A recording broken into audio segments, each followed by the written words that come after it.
We're outside the main cathedral here in Havana, Cuba, where hundreds of people have gathered to offer prayers and support to Venezuelan President Hugo Chavez, who's been hospitalized here in Havana for more than a month after having surgery for cancer. Earlier on Saturday, his brother Adán Chavez, a governor of a western state in Venezuela, released a statement saying that Hugo Chavez was not in a coma and was responding well to treatment.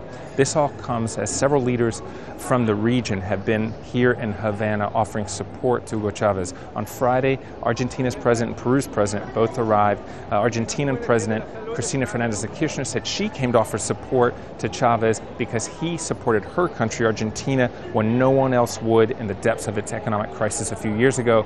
And the Peruvian President Ollanta said he was hoping for a speedy recovery for Hugo Chavez.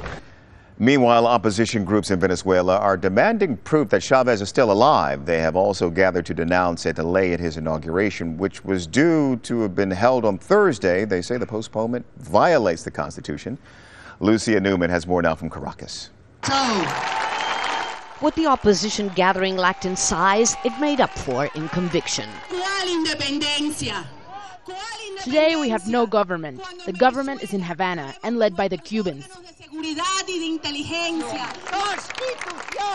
People taking part in the first opposition rally since Hugo Chavez left to Cuba to undergo cancer surgery do not recognize the Supreme Court's decision to postpone the re-inauguration of the president.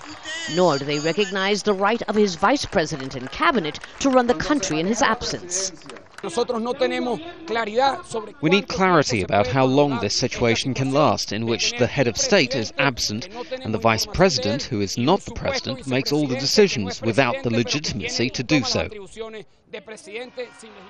President Chavez has not been seen or heard from now for nearly 5 weeks, and speaker after speaker demanded proof that the president is indeed fit enough to remain in office. But there are many opposition parties that are not taking part in these assemblies. So even while President Chavez may be far away, even in his absence, he is managing to divide some of his foes. Justice Now party leader Enrique Capriles, who was unable to defeat Chavez in last October's elections, has been careful not to attack the president directly. Instead, he has tried to show that those running the country are inept. The left-wing opposition is also reluctant to join assemblies like this one, seen as representing the right wing. So you have a whole group of parties that come from the right up to the left and to the far left. And they have to. It's very difficult. They're more than 30. To agree and to come out with a unified strategy. Still, a major protest march has been called for January 23rd, considered National Democracy Day.